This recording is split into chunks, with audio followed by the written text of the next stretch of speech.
Power.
Just a second.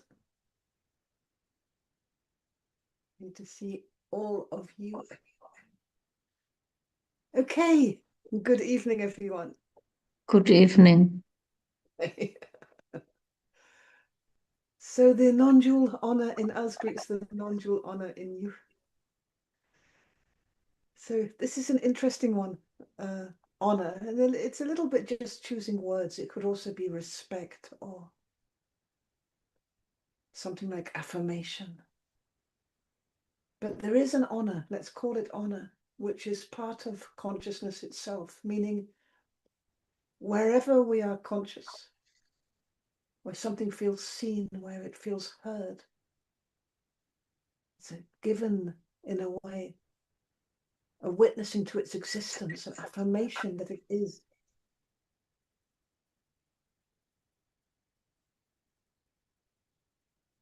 Okay, I'm getting signs that there is a little bit of a sound thing with me. Is that better? Yeah. So wherever there is consciousness affirming something, something comes to life. If you think how it is when consciousness touches you, and I don't mean a mean, critical consciousness, but just pure consciousness, you begin to exist just a little bit more.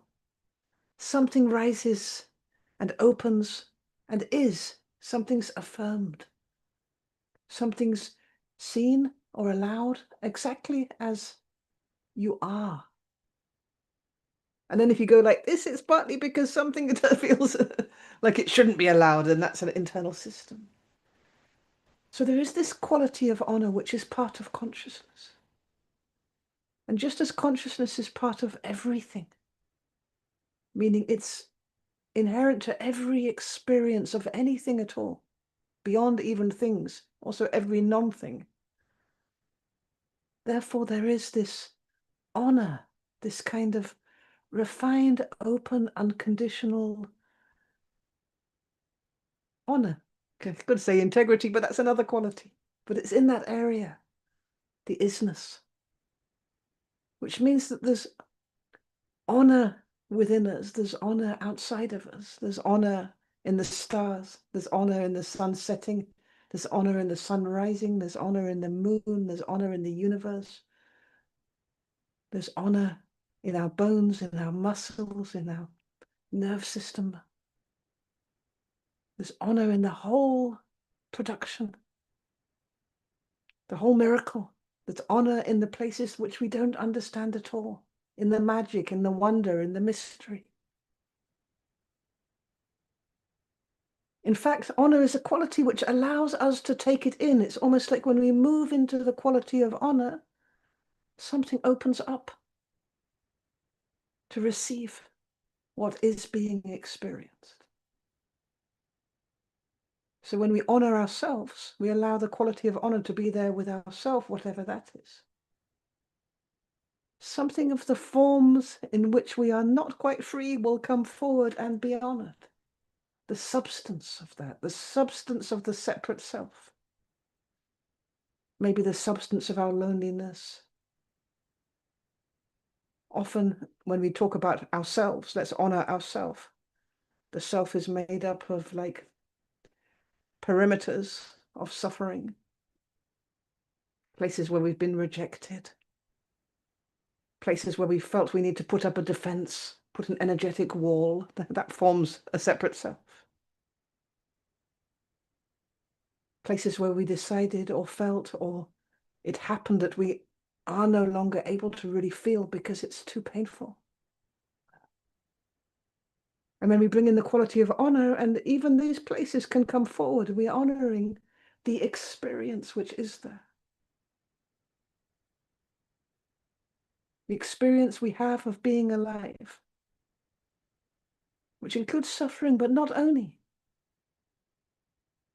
Maybe what comes forward is we honor the sense of our own presence, the vibration of our own peace, or the peace that moves through us.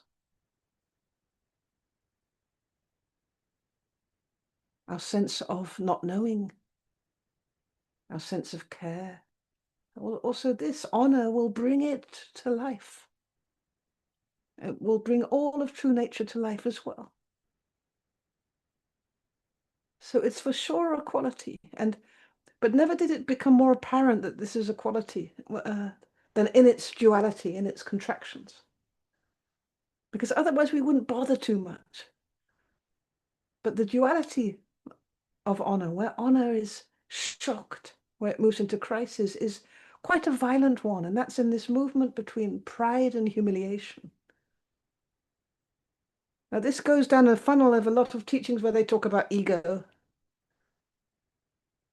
That's what that would traditionally, conventionally be pride. But if pride was a coping strategy to the fear of humiliation, then humiliation is kind of ego as well. And when you look what ego often delivers when it's seen, exposed, it is a kind of humiliating thing. You know, the ridiculous narcissist that everybody's thinking, ah, the king is naked. I mean, there is no, I think it's perhaps one of the greatest humiliations of somebody in their false pride, you know, Mrs. Bucket, you know, with the stinky cheese face, and everybody's secretly laughing behind their back because they're not even worth entangling with to the face. You feel the dishonor which is there, but also the humiliation. If Mrs. Bucket were to become aware what people are really thinking of her, that she's actually a star in a comedy. You know?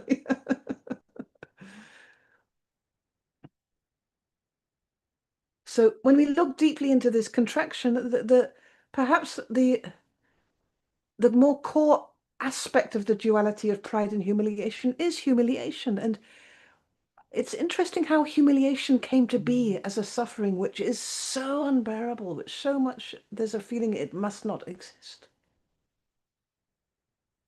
Like everything can happen to us, but never humiliation. What is this? What are we talking about when we talk about humiliation? Because it's deeper than rejection.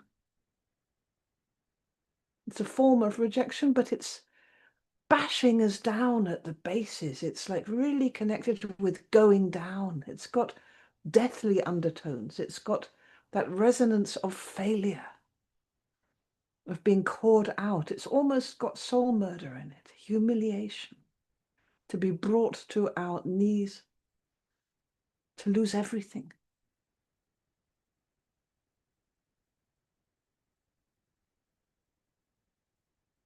Now it's interesting. And for me at least, it tends to have a kind of gaseous feeling to it, like as if the bottom exploded, and it's just this gaseous kind of the dust that comes up after the twin towers fall down. This shocked, apocalyptic ground zero, but without a ground area. When we let ourselves come there as an inquiry. It's got shame in it, it's got rejection in it, it's got death in it, it's got failure in it, it's got condemnation in it. It's horrible. It's like the end of everything as an experience. Now, it can be literally because we fell off a pavement, depending on our state of being. We could feel all of that. Or because somebody didn't wave to us across a room when we waved at them. It could be triggered like nothing. But it's volcanic almost and incendiary. The gaseous nature of it can produce a rage of injustice or revenge or antagonism, meaning a rage to humiliate the other in return.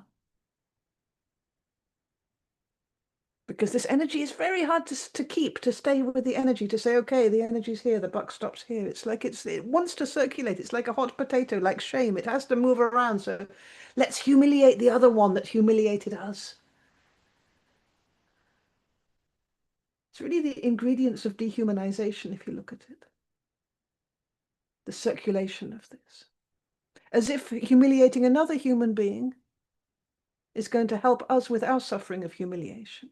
It can be like a chain reaction all the way down to the dog. You know?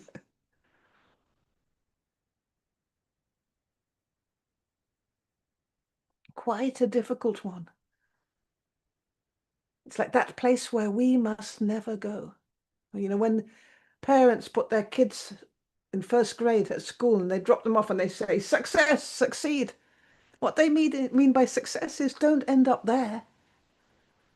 Because it's not just academic, it's also social. It's also to get the approval and the right kind of attention. It's difficult. But that bit's easy, like falling off our high horse or falling out of our tree or coming to that place where we're socially ostracized. That bit's easy. But there's another place where humiliation plays a major role, and it's far more painful to look into. And that's where there's been trauma. And what's a traumatic experience? There's no objective traumatic experience. There really isn't.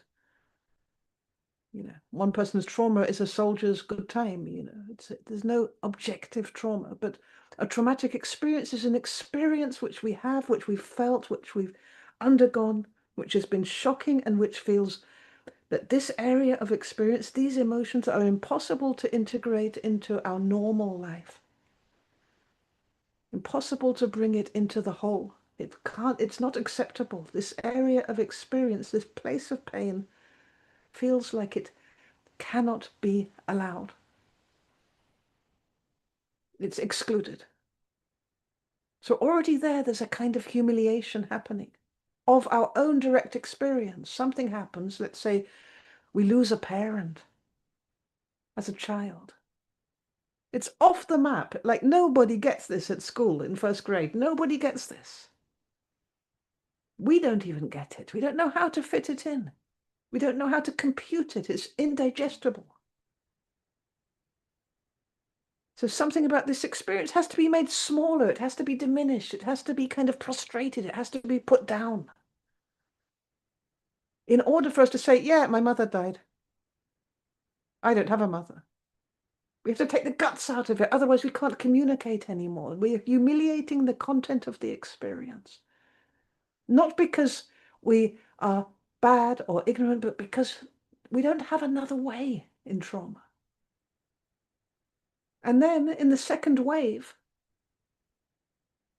maybe we go into, now we've gone into pride. We're saying, okay, I'm the special one. I'm the one without the mother, but I'm tough. I know what it's like. I've lived a lot more than all of these other 7-year-olds.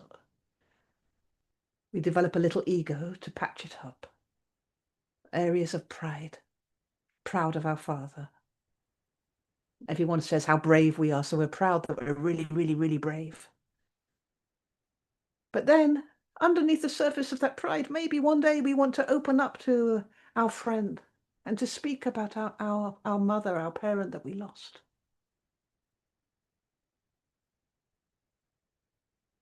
And maybe our friend laughs at us, almost, or tells us to stop going on about it, or makes like it's nothing, because it's not in the contract of the friendship. And maybe when we sit there in the class and the teacher is talking about, okay, bring your mums and dads and all of this, there's this feeling of humiliation comes forward again because you haven't got a mum. And maybe that's that one teacher that forgets and says, what does your mum say about that in a disciplinary moment? And again, it's another layer of humiliation. So humiliation often comes forward in the first moment of trauma, in its indigestibility of the experience, and in the second layer where the social field, the people around us, also are complicit in making the traumatic thing like it shouldn't be there. Because we don't want our friend to suffer pain. We don't want our friend to grieve. We don't want our friend to be in trouble. So we try and humiliate that place which is grieving, which is in pain, which is in trouble, meaning diss it. Make it like it's small. It will be all right. It's not such a big deal. You still got your father. Or whatever is the way to diminish the experience.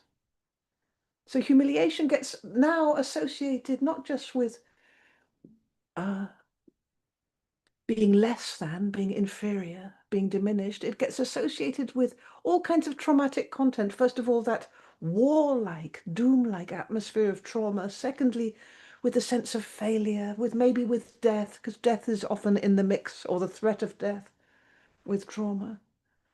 And it gets colossal, epic, formless proportions, partly because it's never spoken about, it's never described, it's somewhere where we don't want to go. So it becomes formless because it doesn't have a form. It's not allowed to be spoken about. It's that place where we must never go. It's almost evil. It's like being condemned as evil without being evil, but being awake within it.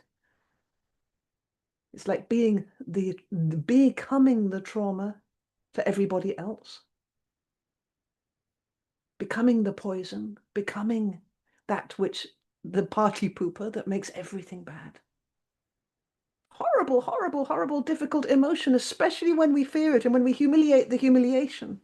We can only split from it and fake it. You can't make it fake it and put our face up, chin up, shoulders back, and be proud. Proud of who we are, proud of where we're going, proud of this. But we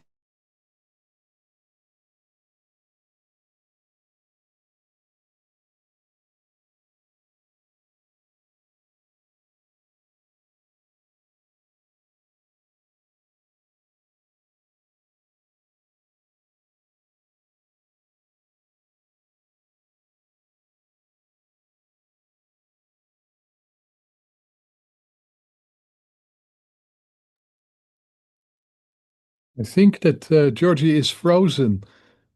So let's wait for a moment. I thought, wow, silence at last.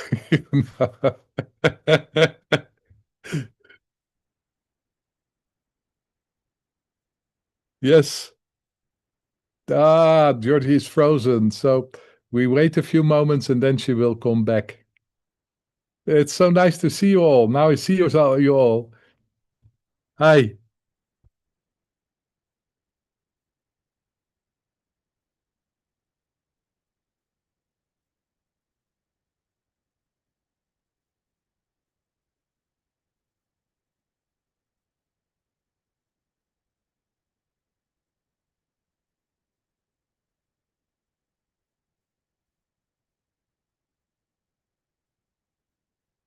Let's see.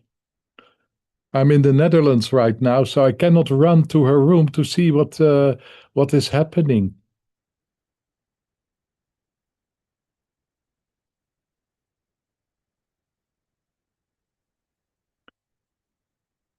So let's give it a few more moments.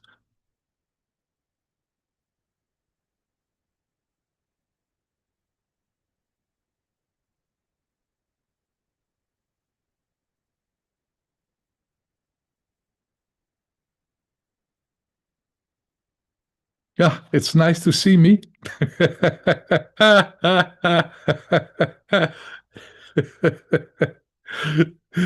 Oh, you're kind of, tickling my pride.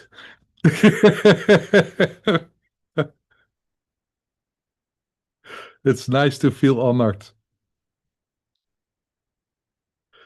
The virtual hug. Yeah, you too.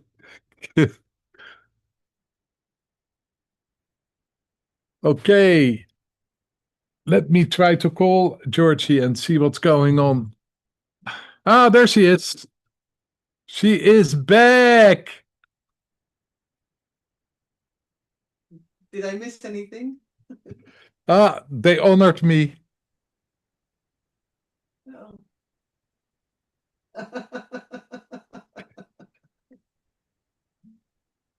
Okay, so if Bart took it up there, which I hope he did, my honourable husband. We all, where I was at least, was in the horrors of humiliation and with this split and the masking movement of building as a coping strategy the strategies of pride and getting into an imbalance where we end up ping-ponging between pride and humiliation and very much confusing pride with honor, meaning people should respect me, I should be honored. And the way to tell the difference is that there is a threat in it. There's a danger. It's like honor me or else, respect me or else. There's a danger in it. It's not free. And then honor becomes like an honor complex. It's not really the quality. So what's this quality, this honor, which is part of consciousness itself? It's so delightfully pure and simple and soft and infiltrating. It's really connected with being for real, allowing the experience of whatever we are experiencing as a sensation, just allowing that space behind the personality where anything that's said about us or done to us or anything that we're experiencing or anything that's happening in the physical body, that it's okay. It's part of the experience of being alive. It's even if it's a terrible suffering, it can be curious. What it feels like to witness or to experience the personality partly disintegrating, because partly the personality is formed by trauma. And when we move to that humiliation energy and we come there by karma or by blessing, because it will set us free if we let it, it's like the glue which is holding the whole fake self together. The whole psyche is being held together by it. And if we can agree to let the personality be slightly ridiculous, slightly off, slightly a cover-up, slightly not who we really are in the here and now from the depth of ourselves, if we can just agree to allow what this humiliation energy wants to do, then what can come forward is as a rescue is the quality of humility, which is interesting because it's tied in there with that contraction of humiliation. Now, people who fear humiliation are rarely saying, okay, I must never be humble. They're the most humble people in the world, right? Like I am all about humility. Humility is moi, like, but to really allow that kind of humility, meaning let ourselves be diminished in whatever we think we might have to be, to the point that we become just a tiny pinprick, nothing left. Let it all go, yes, whatever, no resistance. Let humiliation do its job. Let the body process those old traumatic waves, those old sensations. Honor them, honor the sensations, honor the space which is opened up, honor the pinprick. If we can let ourselves do that, prostrate the concepts of who we think we have to be in order to survive being what we've already experienced, which is humiliation. If we can allow that, something opens up. Firstly, what opens up is a great big space of awareness, which is our awareness. So apparently that thing which we let go, that we allowed to be humiliated, was blocking our view. And what's opened up behind is like, oh, I am still here. And I'm not even an I. There is just this space which is intimate. Intimate and brimming with possibility. And in that brimming with possibility, there's the possibility of moving, connecting to what's essential in the here and now. What's needed in the here and now? Is it to humiliate some other bugger for humiliating? No, it's not. It's maybe some gentleness, maybe some clarity, maybe to slow things down. Maybe we can reconnect with our love. Maybe we can reconnect with the vibration of peace. Maybe serenity comes forward. Everything's possible.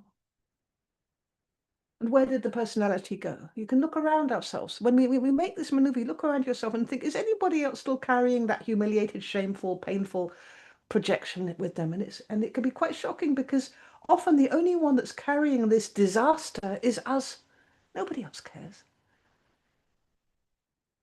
Everyone else is too busy trying not to be humiliated themselves as they see you humiliated, and perhaps what they feel is more care and togetherness and connection than anything else. And if there is a local sadist who's going around humiliating people and we've fallen prey to them, what better way is there to meet them than from a place of timeless, boundless authenticity? where we're not afraid to connect, not afraid to name what we're experiencing and what's being experienced, not afraid to protect, free of fear. It's tricky, isn't it? Because we have this idea that we have to put on our pride and our armor and get our fists out in order to confront the enemy, but it's not the way to really move when you're talking energetically. It doesn't really work to fake it in order to get to the truth, to pretend to be something else in order to defend your right to be yourself. And what is yourself? And that's the greatest gift of all, of allowing this quality of honor to shift us beyond the thing that goes up and down, the yo-yo. It's a bit silly because it's so deadly, but the yo-yo of pride and humiliation. The greatest gift of all is that honor will allow us to honor whatever has been experienced as a suffering in ourselves and others, but much more, it allows us to honor everything, the miracle of life, to be the honor, and to receive also anything that the universe wants to transmit to us. We open up to honor nature, and maybe we hear that the owl is speaking to us because it immediately responds. We open up to honor the soil that we stand on. Maybe the soil begins to give us vegetables, sweet, beautiful, alive, unpoisoned vegetables. It's an incredible quality. And like so many incredible qualities, like service, which is also one of these, and humility, it tends to get put in this category where if you give honor, you're less than, you're inferior. You must be beneath, as if there's only so much honor to go around. And if you receive honor, you must be superior and above and the best and better than all the rest. You see how vulnerable we are with this quality. So I will leave it like that for now. We're going to explore it. It's really, really, really a beautiful one. To just learn to honor what is being felt in ourselves and others can make all the difference. In the end, we find we honor true nature itself. All right, we take a break, and then in 5 minutes, there will be some action in the meditation.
So, welcome back, everybody.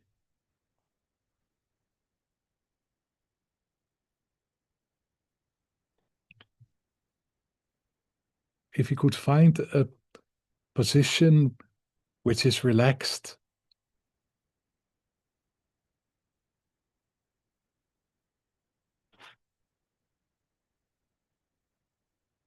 or a relaxed position,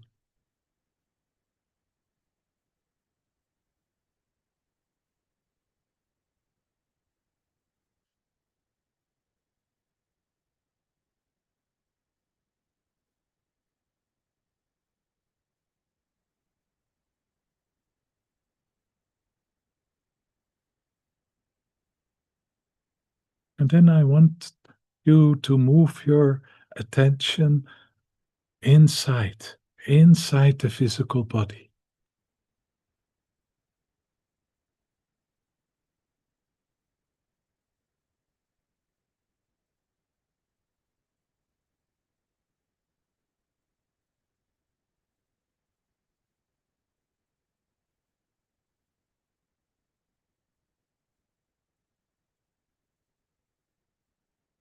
And how do you experience your body right now?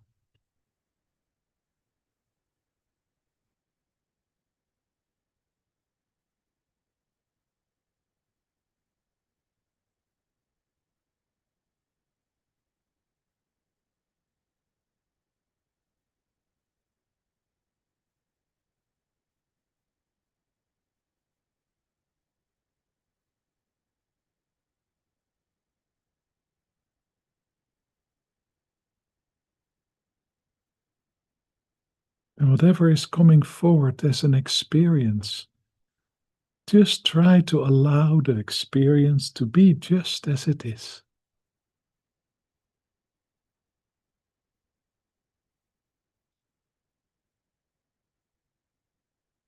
And try your conscious awareness to relax in this experience.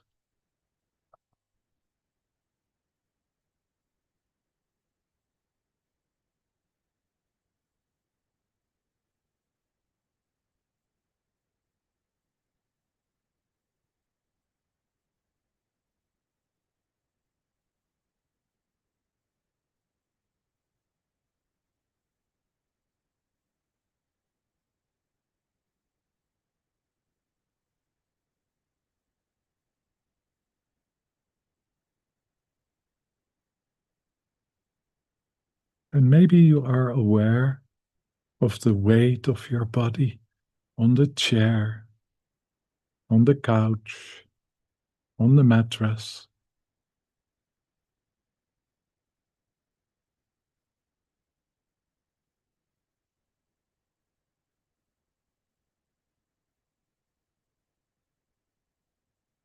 And maybe it's possible to experience the weight and heaviness of your physical body.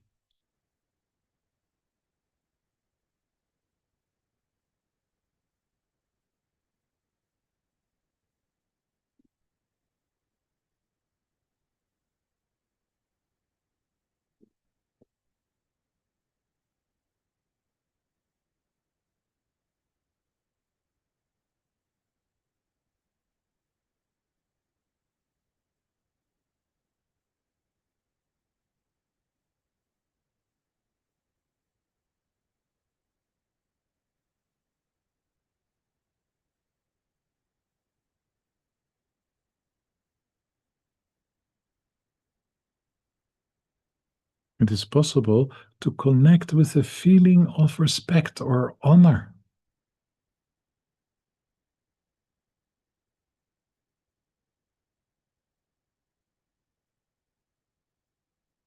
How does honor feel?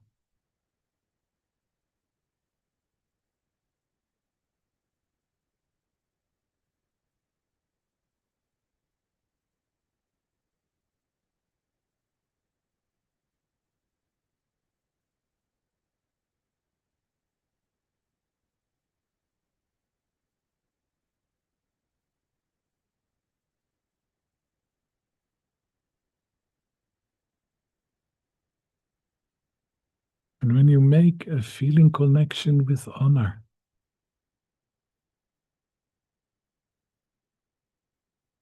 with the experience of honor, not honoring anything, just plain honor.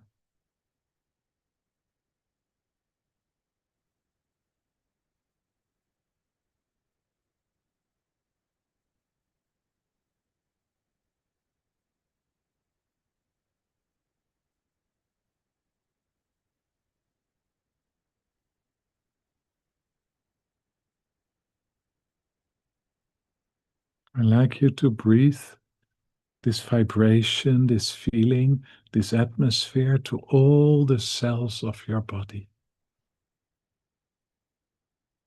We breathe in this atmosphere, this vibration, this feeling to all the cells of our body.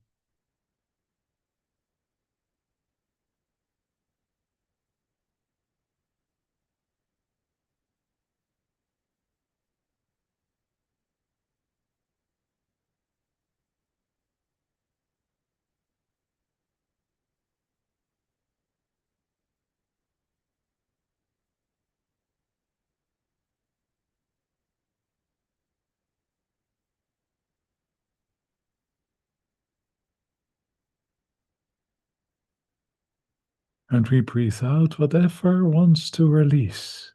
We breathe out whatever wants to release.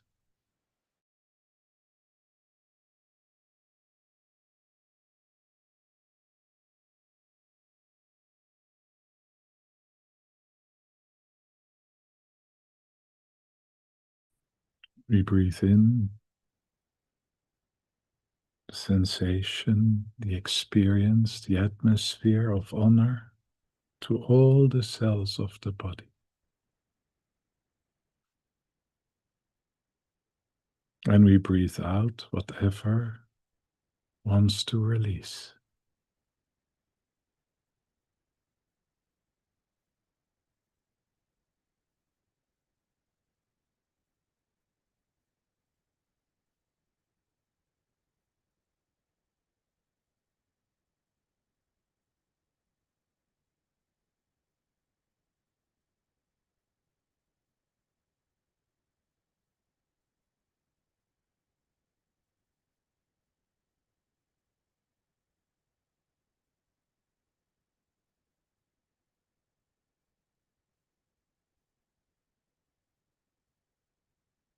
And then I like you to connect with that what is aware inside yourself, that what is conscious.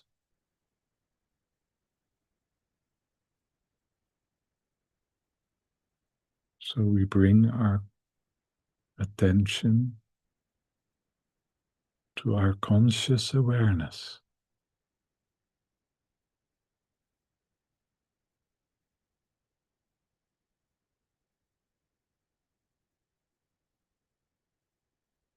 And maybe we can connect in our conscious awareness this atmosphere of honor.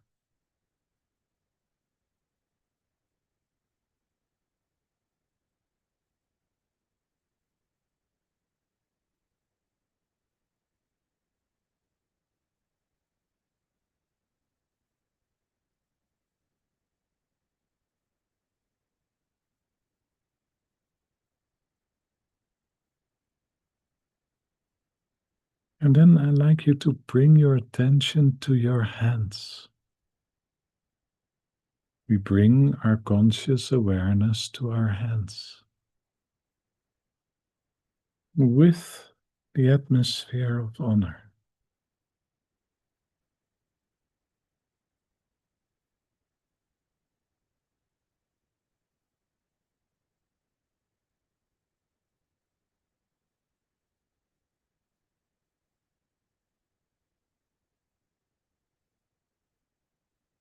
We are aware of honoring our hands.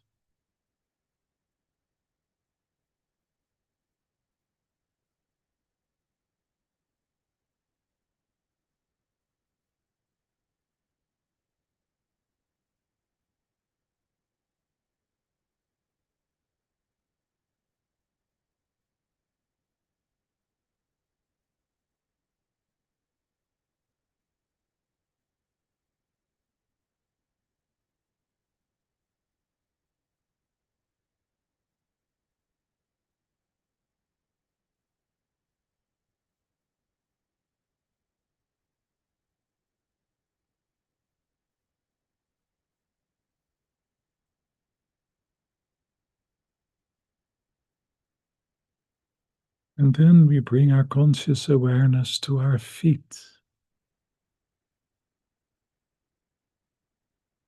Again, with this atmosphere of honor.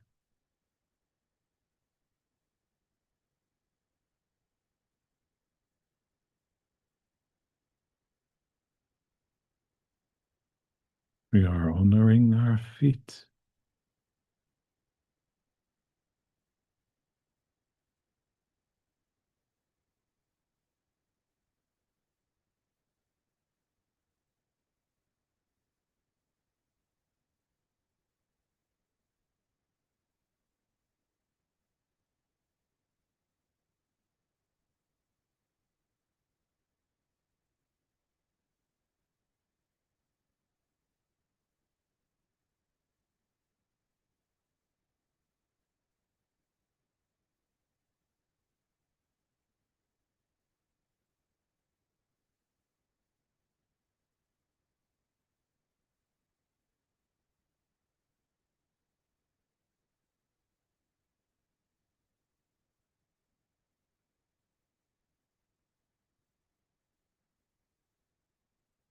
And then I'd like you to connect again with the physical body.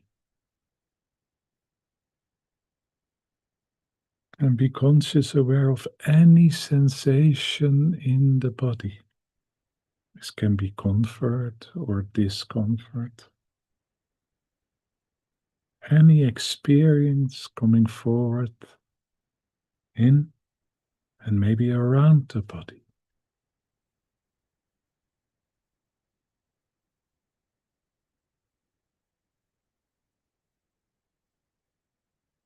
And whatever experience is coming forward,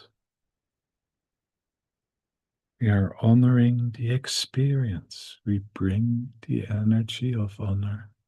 We surround the energy of honor to and around the experience.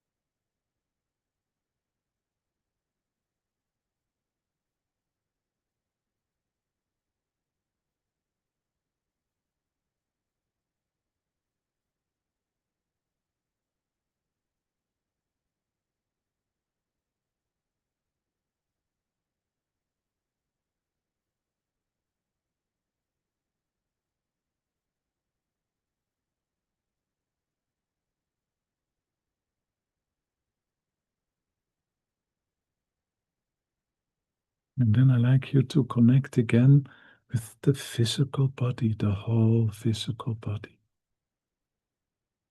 and the heaviness of the body.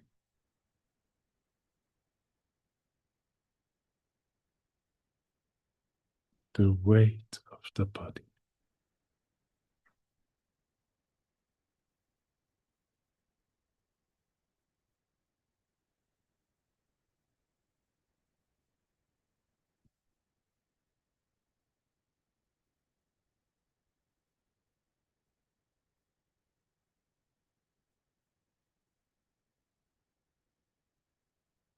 And then I like you to regress to a moment in your life that you felt humiliated.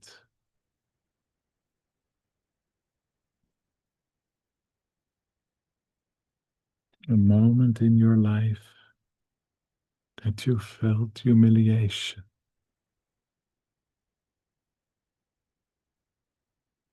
And just allow the sense of humiliation to be there.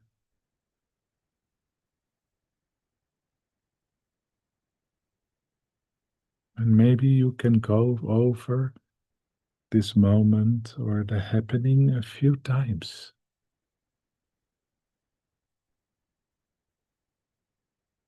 Staying in touch with the sense of humiliation.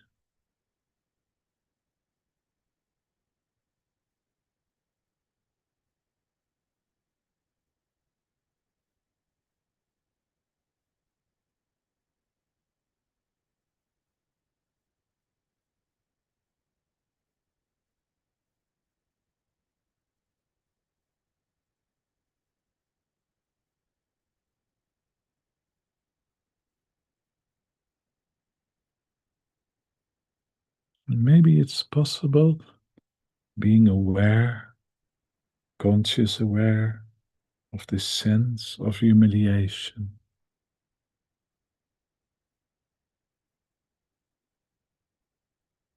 To meet this experience with a feeling of respect or a feeling of honor. To respect, to honor the experience as it is.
And then I'd like you to connect with your physical body again.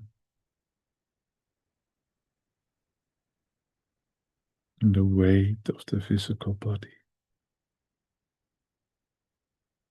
The heaviness.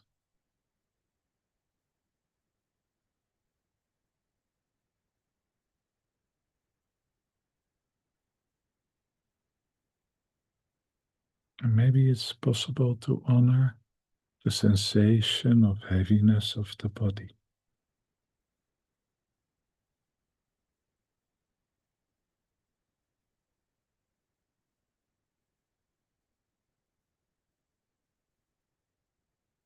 To honor the experience of heaviness in the body.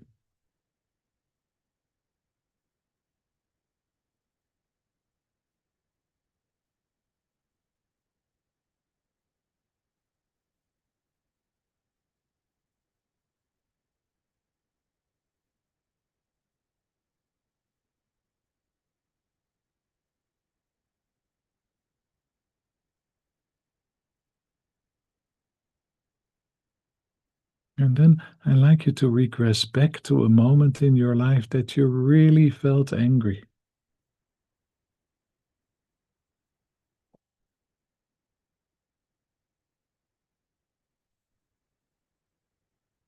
A moment of anger.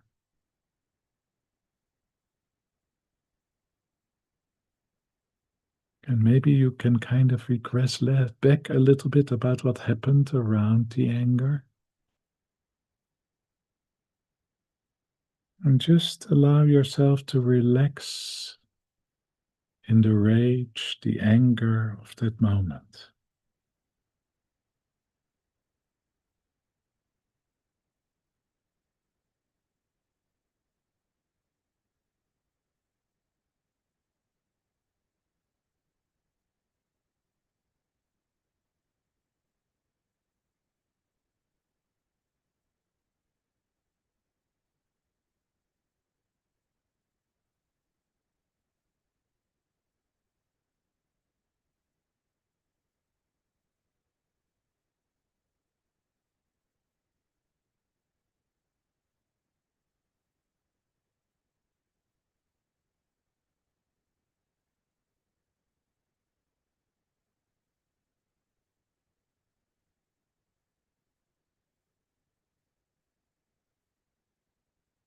Maybe it's possible to honor this experience of rage or anger.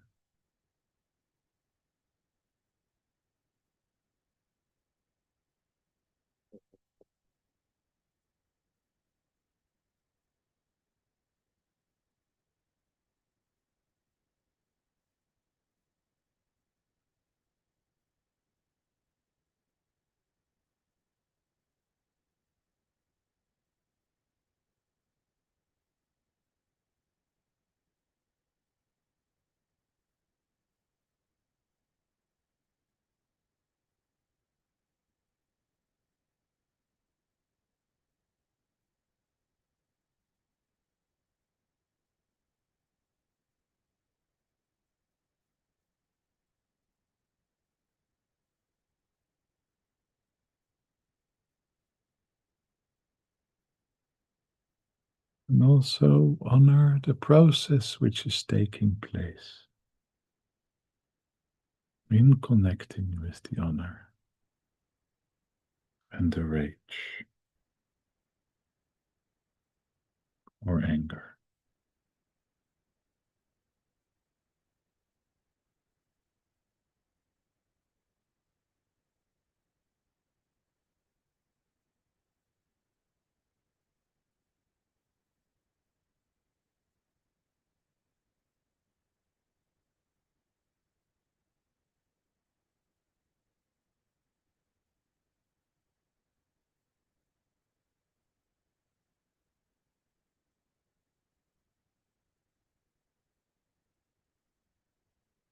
And then I'd like you to connect again with the weight of your body.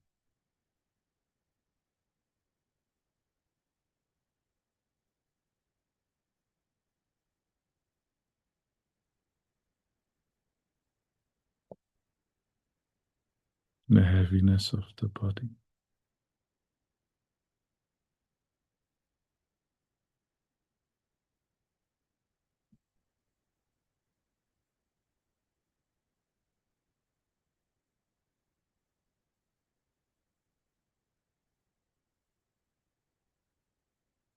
And maybe we can honor this experience of heaviness.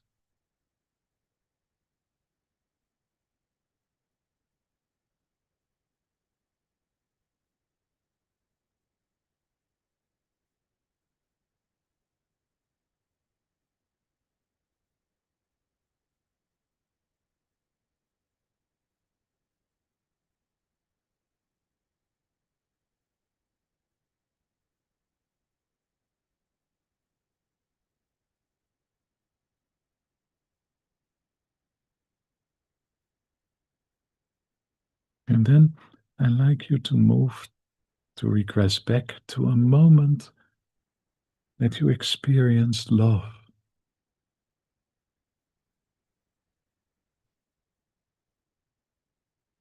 Regressing back,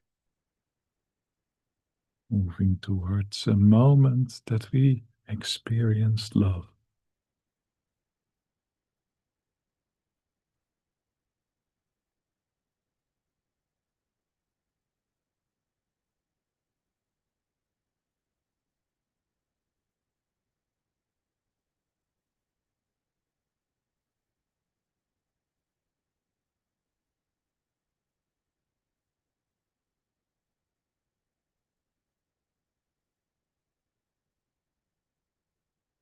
And maybe it's possible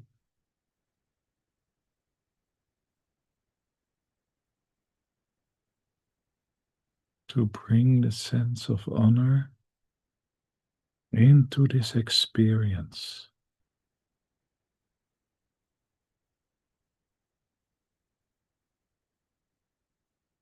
To honor this experience.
And then I'd like you to focus on the physical body again and bring your conscious awareness to the weight, experience of heaviness of the body.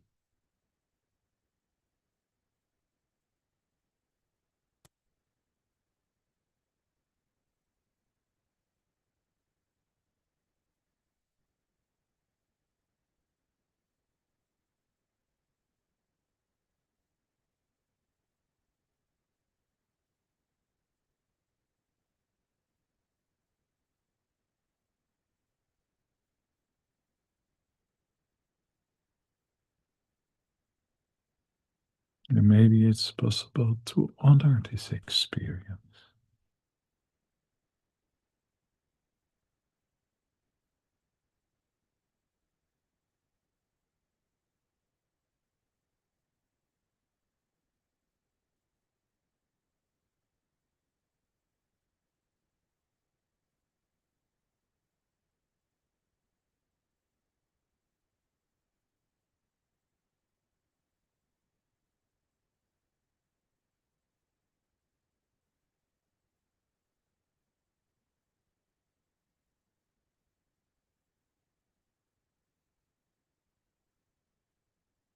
And then I'd like you to regress back to a moment in your life that you experienced pride.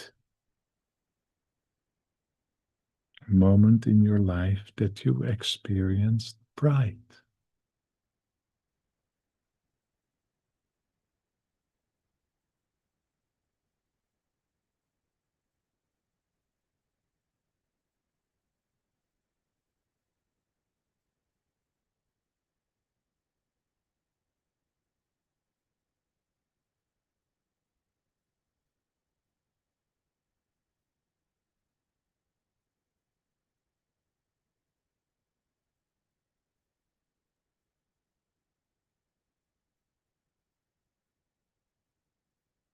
And then I'd like you to bring the energy of honor, the vibration of honor, towards this experience, honoring this experience.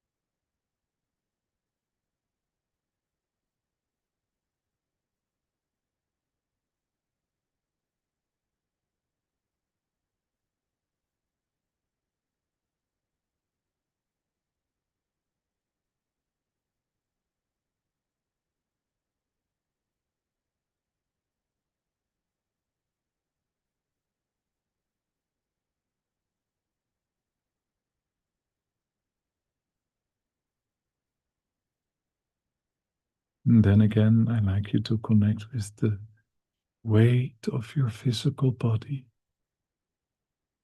the heaviness of the body.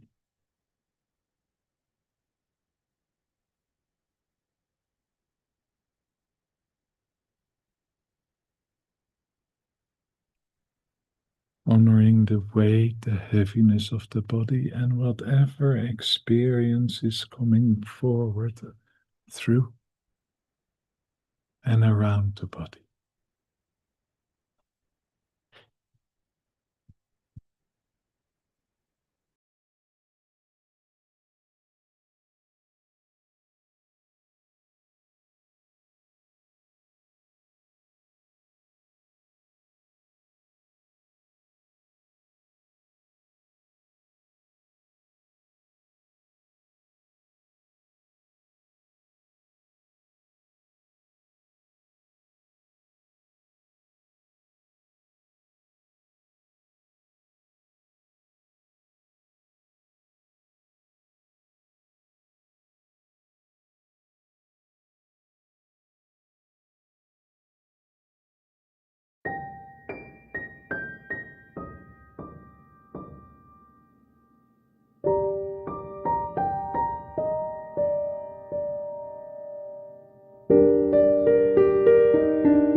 Okay, it's time to say goodbye to the people on the live stream.